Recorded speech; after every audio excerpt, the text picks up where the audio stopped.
Resident Evil Village is a first-person shooter horror game released in 2021 as a direct sequel to the events of the series reboot, Resident Evil 7.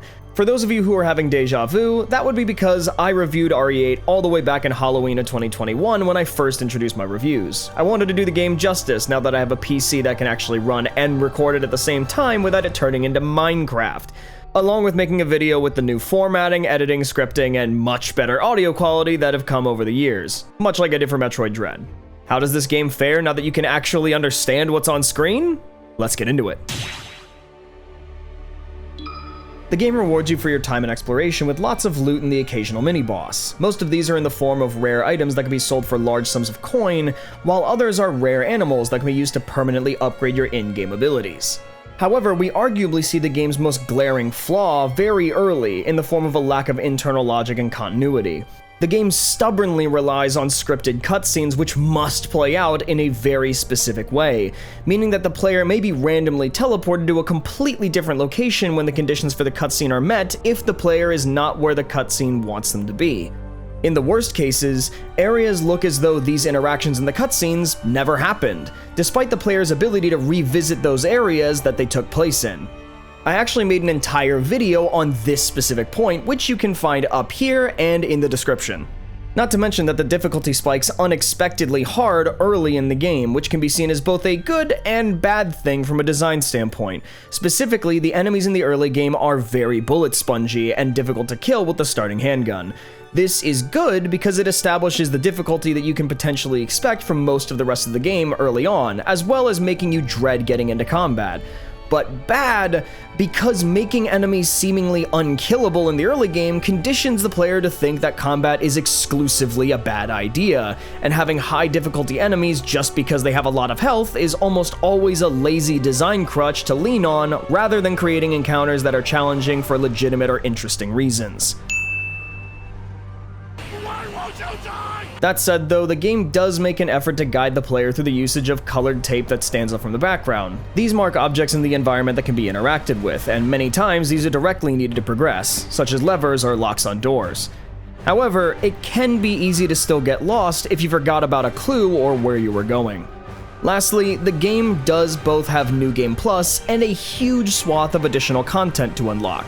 These boost the longevity and investment in the game by providing new experiences, more difficulty modes, and rewards like models, concept art, and classic arcade-style buffs like infinite ammo.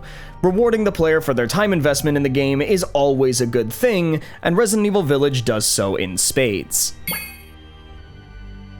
The areas of the game are all interconnected through the village as a hub, which is ironic considering that most of your time is going to be spent in areas other than the village itself. However, within the different areas, such as the Castle Dimitrescu or the factory, the different floors and areas all flow and interconnect in satisfying and fluid ways that lessen the likelihood of you hitting dead ends and actually getting stuck. Incidentally, if you do hit a dead end, it's likely because you're missing the necessary item for you to progress, and you'll get some kind of clue as to what it is that you're looking for. Once you find that item, you can backtrack to where you got stuck and progress later. It's a very Metroidvania design choice that doesn't feel too out of place and is something that was likely inspired from Resident Evil 4. Where the game does lose points, however, is world cohesion. The differing areas almost seem too varied. It's hard to believe that this tiny farming village in backwoods Romania is surrounded by an immense bourgeois castle of formal royalty, a factory capable of producing military hardware and cybernetics, a fishing lake that doubles as a wind farm with a huge automated dam, and a massive waterfall that should be a wonder of the world. The setting does lend a surprising amount of variety to the types of locales that the player can find themselves in such a small space, but it also calls into question if it makes sense for all of those locales to be next to each other realistically.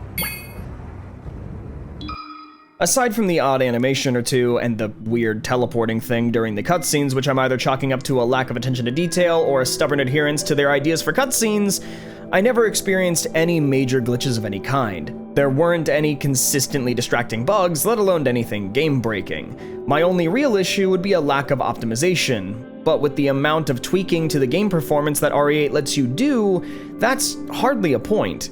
If anything, it deserves praise for the flexibility that it provides you in the performance settings, in addition to literally graphing out the performance told to you. Hey there. Thanks for watching this far into the video. If you want more reviews like this, consider subscribing. Don't let vampire mommy step on you, tempting as it is. Seriously, there's a Kyle Hill video on how that goes. And of course, beware spoilers from this point forward. This is probably where the most significant positives for the game come in.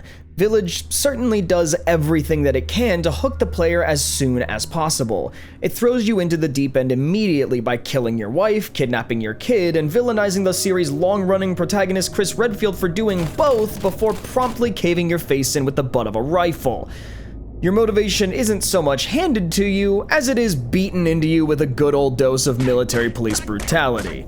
You awaken after the truck that was transporting you is attacked, and find yourself in the titular village. After escaping a siege of lichens, the former villagers driven cannibalistically insane thanks to their infection, you meet the colorful cast of villains that steal the show in whatever scene they're in.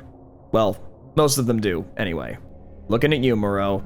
Lady Dimitrescu has a regal and sensual appearance that hides a psychotic and cannibalistic drive to consume the blood of men, as well as a swath of anger issues. Moreau is a sad, sniveling mutant who worships the cult's deity unconditionally, and is mostly there so that Village can borrow even more for Resident Evil 4 by having a lake monster. He, along with Donna, get by far the least screen time and are mostly fleshed out through lore found in the world. Donna Beneviento is arguably the most unique among the lords. Being a master of illusions thanks to the hallucinogenic plants around her house, she is almost never seen, and communicates exclusively through her doll, Angie. Then there's the real goat of the story, Heisenberg. He and his lichen enemies provide a werewolf yin to Dimitrescu's vampire yang. He swaggers through every scene that he's in with both an air of charisma and calm menace to let you know that he's both dangerous and has more going on than the more typical horror movie villains around him. Although bizarrely, despite appearing that Heisenberg controls the lichens, and that may still be true to some degree, his real threats lie in his personally bioengineered army, cybernetic monstrosities and soldiers put together in his factory which were intended to overthrow the other lords and leave the village. That is, until you and that quote-unquote boulder-punching Chris Redfield interfered.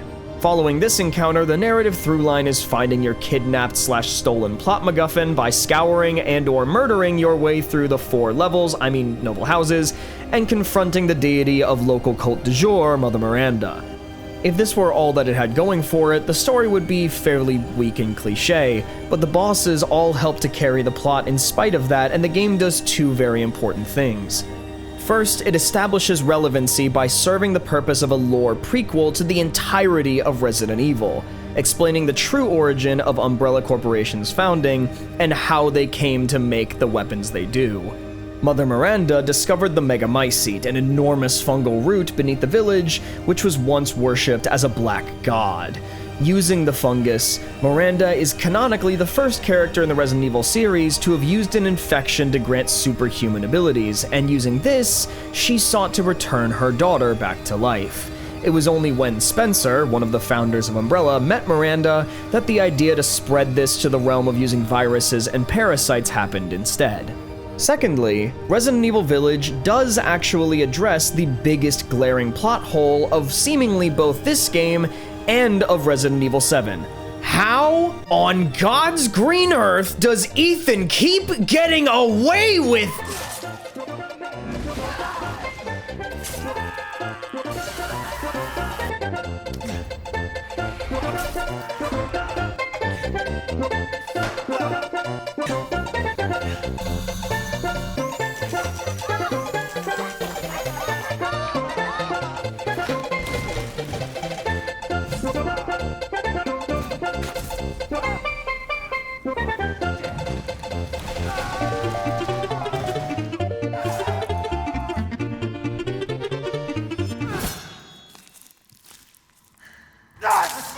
And yet he still manages to hold a gun.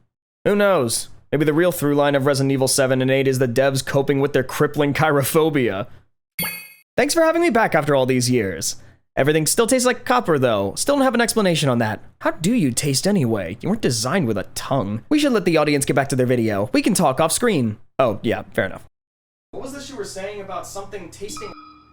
Village takes the same gameplay systems from Resident Evil 7 and doesn't try to fix what's not broken. It's the same first-person shooter formula with the ability to block and insta-turn. Crafting is also back in a similar vein, as are the unique permanent upgrades. The latter of which is actually the best thing I can say about the game's new mechanics. Resident Evil 8 takes the concept of coins for items in cages used by RE7 and transforms it into something organically interactable in the world: huntable animals. Instead of collecting arbitrary items for rewards, the game gives context by changing the buffs into hearty meals for Ethan to eat, the ingredients for which are scattered throughout the world in the form of rare birds, fish, and pigs. Other than that though, the game really doesn't do anything special to evolve from its predecessor, just refine what already worked. It doesn't ruin the foundation that RE7 laid, but it also doesn't try to grow from it or evolve in any meaningful way. The nature of that foundation was to give the player an ability to defend themselves while also restricting their mobility with relatively cumbersome and clunky movement. This means that players are rarely left feeling completely hopeless or like there isn't a point to playing, while also making dangerous situations feel more panicked and tense thanks to there not being an easy way out. That said, the game does fall into a pitfall that many Resident Evil games adhere to. The majority of the weapons in the game suffer from planned obsolescence. As you progress through the game, new weapons will become available for purchase, which are strictly better versions of the weapons you've already found. However, if you've decided to invest for the upgrades of the weapons you had, you likely won't be able to afford the new ones, and will end up suffering from the power creep of the stronger enemies that those weapons were meant for. This would be fine if the game at least told you in advance that those other weapons would become available so that you could save your resources, potentially making the game harder now so that it could be manageable later. But as it stands, the only real option upon first playthrough, especially on higher difficulties, is to sell your current weapons for the new ones, something which players may be reluctant to do, especially when their fully upgraded old weapon may be stronger than the vanilla version of the new weapon that they'd be purchasing. The game unfortunately doesn't do a whole lot to stand out from its horror contemporaries in the department of visual or sound design.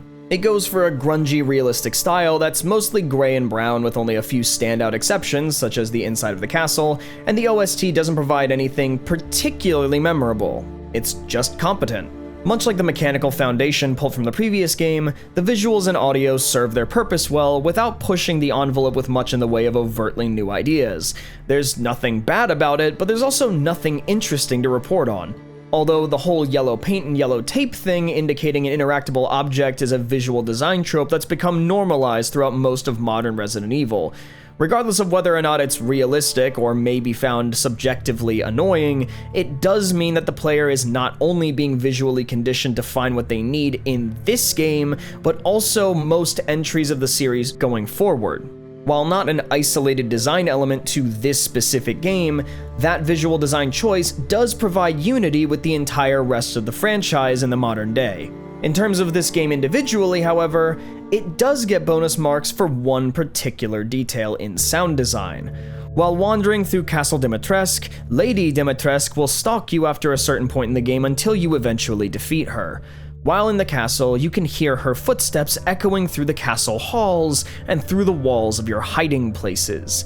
This not only provides a sense of dread, knowing that the as of yet unkillable vampire mistress is skulking nearby, but it also informs the player on when they're safe to proceed.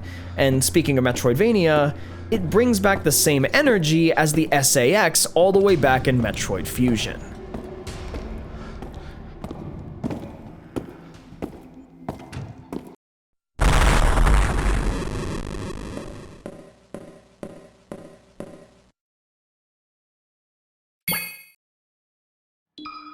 If I'm being brutally honest, I really didn't care for Resident Evil Village when it came out. So much so to the point that a buddy of mine actually asked me, and you know who you are, why I was even bothering to review it in the first place. The game constantly arresting the player's control away for in-game cutscenes that almost always end badly feels like the game is punishing me for decisions that it's making for me. That sucks. That's just dumb. Not to mention, Ethan is a freaking moron. A lot of the decisions that he makes just don't make sense. Like when the first thing you can interact with in the game is barbed wire, and instead of, you know, crawling underneath it where there's an obvious pit that animals have done the same thing, he just kneels down and grabs it and then slashes his hand open because it's rusted barbed wire, Ethan! Meanwhile, the very next opportunity to crawl under something, he actually does it! So clearly he knows how to crawl prone, and he just did a dumb. Not to mention that the tutorial enemy has so much health, and the knife deals so little damage that it's basically only good for opening stuff, and it doesn't tell you that on the first playthrough, I thought I was actually doing something wrong. I thought that I had to run and find a way out because clearly this thing wasn't meant to be killed right now, or so I thought. But Vampire Mommy is a great villain, and Heisenberg being basically Resident Evil Magneto is super cool, and the dollhouse is really scary, and so I wish that we got more of them and more of the dollhouse rather than what we got, but whatever. 5 out of 10 opinion score. The game is competent, but it didn't wow me in any real way. The game is just decent. It's just another Resident Evil game.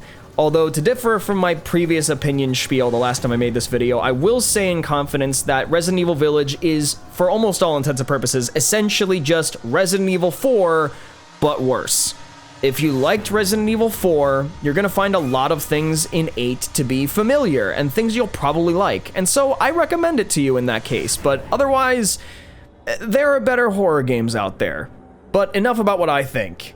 Is the game actually good?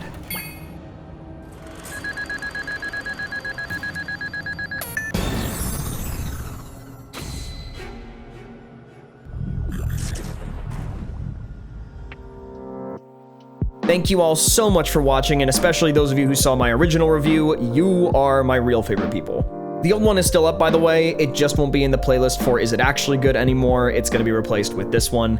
And with that, I've been LoneWolfEX, and I will see you, yes, you, next time.